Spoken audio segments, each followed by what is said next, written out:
Welcome back. All right, we're gonna get right into this review of episode 2 of Beauty in Black, Tyler Perry's new series. All right, now listen. All right, listen. You cannot watch this show and come in here and talk about, oh, this isn't realistic. Oh, listen, it's Tyler Perry. Okay, like, come on. If we're gonna watch this show, we have to just kind of, like I said in my other video, let's just go with it. All right, let's just go with it. All right. Now, what I do want to do is, in the first video, I did read a little synopsis, but since then I found something else on Netflix.com, and it looks like this article was written on October 24th, 2024. Okay, so let's read this article because it says, it says everything to know about the stunning new series, Tyler Perry's Beauty in Black. All right, and it says Tyler Perry talks drama and scandal in his new Easy on the Eyes series. All right, let's get into this. Tyler Perry's Beauty in Black serves up scandal and stars in part 1 of the 16-episode drama that's streaming now. The upcoming show is part of Perry's creative partnership with Netflix, in which he'll write, direct, and produce films and series under a multi-year first look deal, including Mea Culpa, which premiered in February. Now, I did watch that too. I don't know if I did a review about that, but Kelly Rowland was in that, and it was pretty good. But it was like, you know, just like this show, Tyler Perry is touching on just different, I don't even want to say fetishes, but different, I guess we'll say, different ways of life, okay? It goes on to talk about previous films with Netflix to include A Jazzman's Blues, Madea Homegoing, which was the 12th installment of the billion-dollar Madea franchise. Mea Culpa, like I said, starring Kelly Rowland. And then there was the thriller of Fall from Grace, right? But we want to talk about Beauty in Black. What is it about? And it says the new series follows 2 women on very different life trajectories on a collision course toward each other.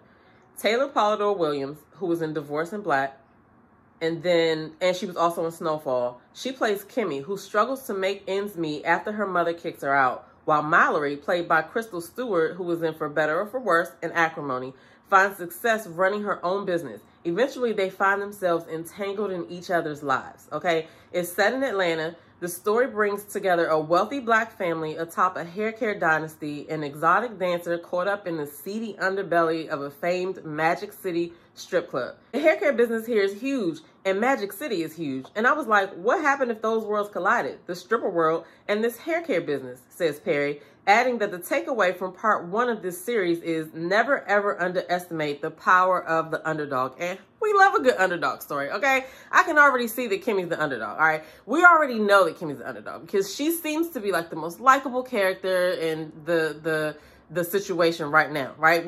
Listen, we're going to talk about episode 2 today. So far, this is what I'm seeing, all right? Back to this.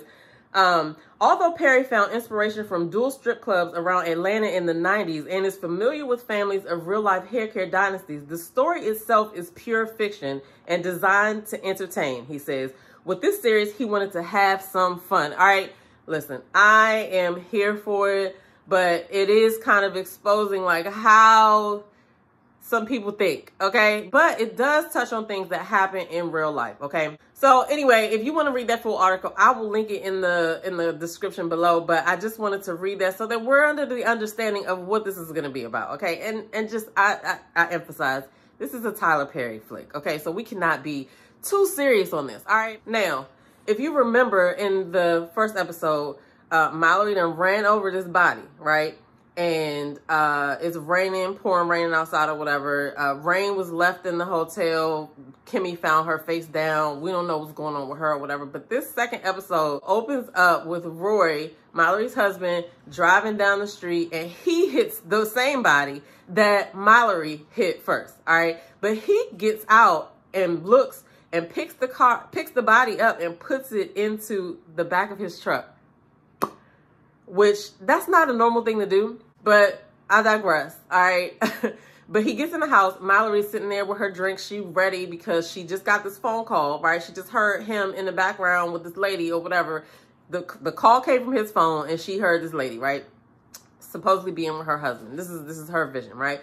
I mean, that is what happened, but Anyway, so she's pissed. She's waiting for him to come in. She immediately starts attacking him, throwing glasses, trying to punch him, and he's trying to tell her, "Ah, you crazy, you tripping, you crazy," right? They just keep kind of fighting back and forth. She's asking him, "Who is it? Who is it?" And he's like, "You tripping, you didn't hear nothing. What? I don't even think nobody called you, whatever," right?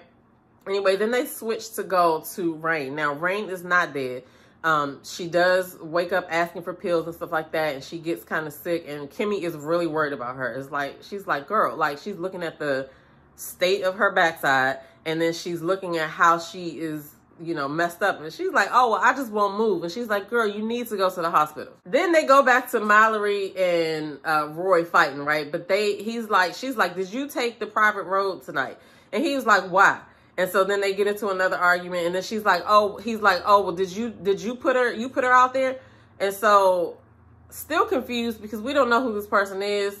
Neither one of them do, right? So then he walks away, and then he comes back, and they go look in the trunk, and they're like, who is this? Then they try to figure out, okay, what do we do? They don't realize who it is, so they're like, you know, what do we do? What do we do? He wants to call Jules because Jules is the head of security for the whole organization that, you know, they run.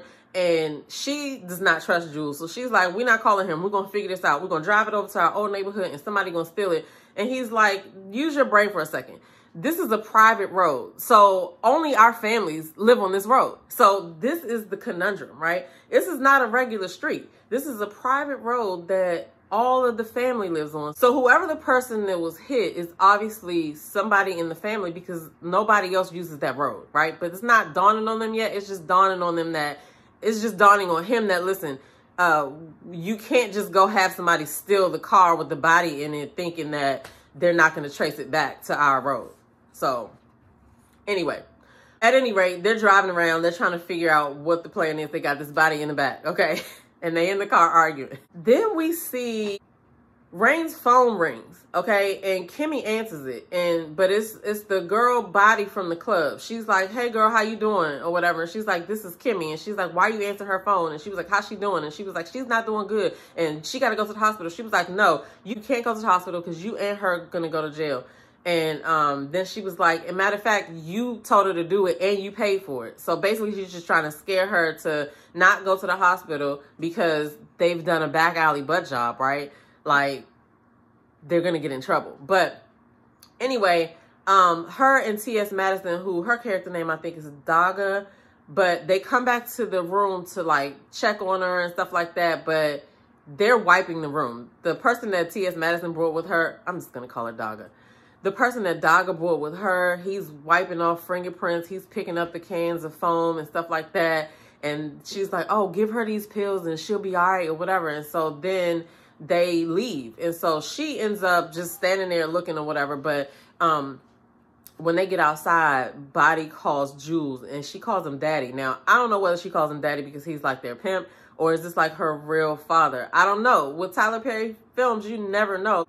With Tyler Perry films, we don't know what the connection is yet, right? It's all going to play out. But at this point, she's like, Daddy, you know, we had something that went wrong. He's like, why you keep using that dude? And she's like, that's not a dude. It's a man. I mean, that's not a dude. She is really good at what she does and blah, blah, blah, right? But she asked him to rein Kimmy in. And he's like, oh, but you can't do your job. And she's like, no, I can. But she just, you know, she just keep bucking up at me. Now, realistically, Kimmy isn't really doing all this, right? Kimmy's just trying to survive. She's really kind of trying to stand up for herself, you know, in the politest way possible. And this girl just doesn't like her. So back to Roy and Mallory driving down the street, arguing about this body in the back, what they're going to do or whatever. They ended up getting pulled over. So they got to end up calling Jules anyway.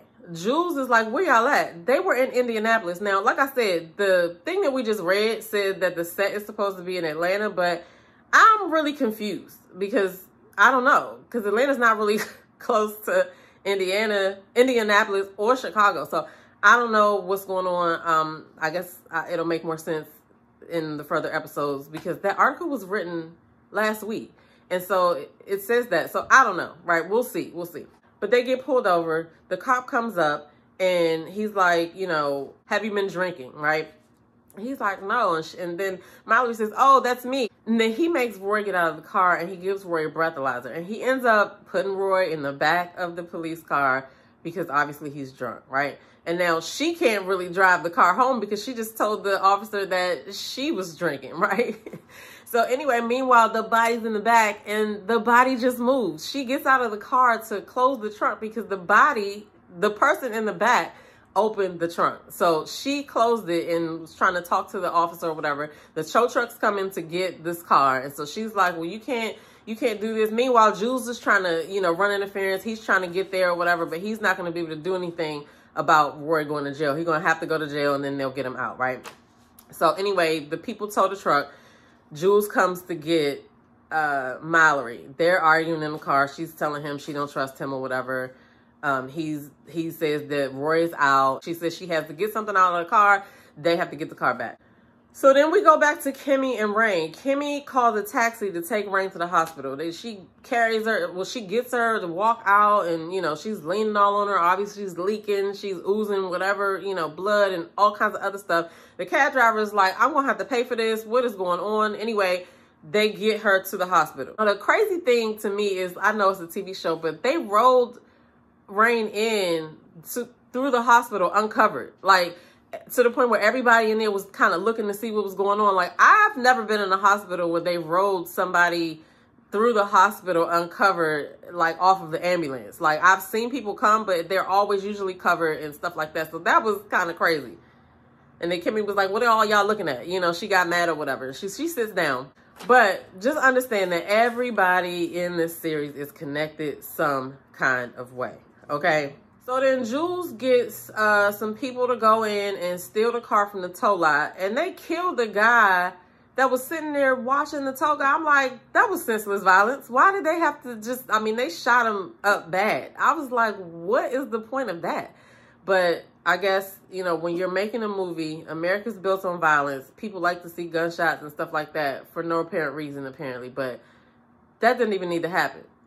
Like, really. Anyway, they go in and they get the car. Come to find out, the body is not in the car. All right. Anyway, we'll get back to that. But Delinda is the other lady that is running the club, right? Delinda is the head of the club, right? She's over all of the girls, right?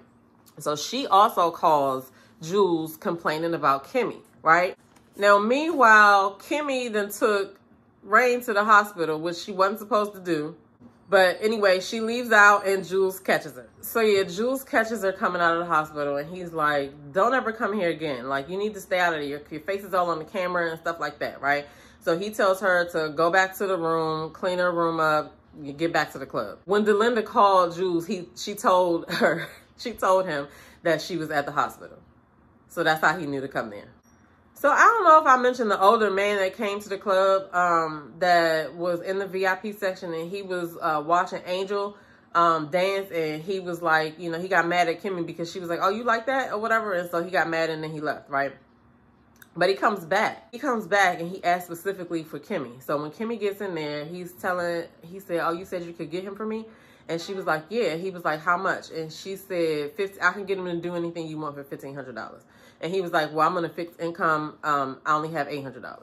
And then she was like, you need to spend your money on something else, like nothing like this. And so he says, well, this is what I want. And so she takes $500 and gives him back $300. And she said, I can get him to do it for $500.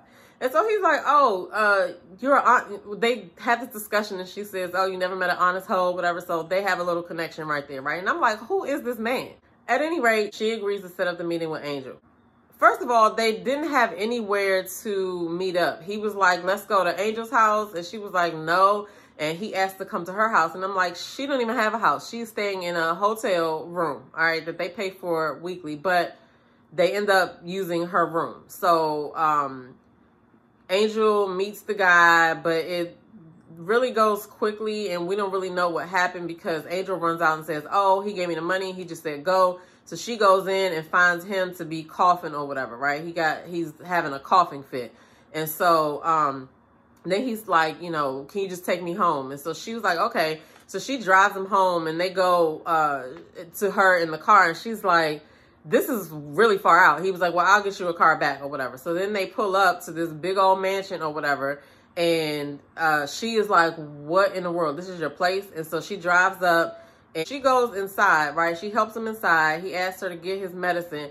When she goes to his office to get his medicine, all right, she starts like rummaging through stuff on his desk, but then she stops and she just kind of walks. Because I'm like, what are you looking for? I guess she was trying to look to see who he was, but when she turns around, I could see the pictures in the hallway, and there's a picture of him and Roy and the other son, and then she sees a picture of him and Roy and the other son and Jules, and then there's a picture of Roy and Mallory as well in there. So she is like, oh shit. Right then and there, I knew this was the dad, okay? I knew this was the dad. Okay, so episode 2 was crazy. It's a lot going on. The questions that I feel like we have for this is like, okay, who's the old dude, right? Because she don't really know yet. Who's this old dude in relation to Roy? Because I know she's sending pictures of Roy and Mallory, so she knows that he's family at some point, right? Who is this old dude, right, to Roy? Like, because Jules has her going to be with Roy, all right? Anyway, it's all a lot going on. I know that this commentary was all over the place, but that is what happened in episode 2. Now, we're going to see what happens in episode 3, because I feel like it's about to get crazier. All right, if you're watching this series, comment down below. Let me know what you think so far. You know, I keep saying, it is a Tyler Perry film. So, like, we have to expect soap opera-esque storylines, soap opera-esque dragging on of the storylines, right? So we'll see. And this is what I'm going to say right here in episode 2. I can't wait to see how Body is connected to them. Like, she is playing the role of, I guess, the bottom B for Jules, but I feel like it's something else to her storyline. Also, why doesn't Mallory trust Jules? Like, what happened between them? And then, yeah, so those are the questions that I have, all right? So we're going to see what happens in episode 3. I'm your girl, Damita Jo, and I'll see you guys in the next video. Tyler Perry's Beauty in Black. Check it out.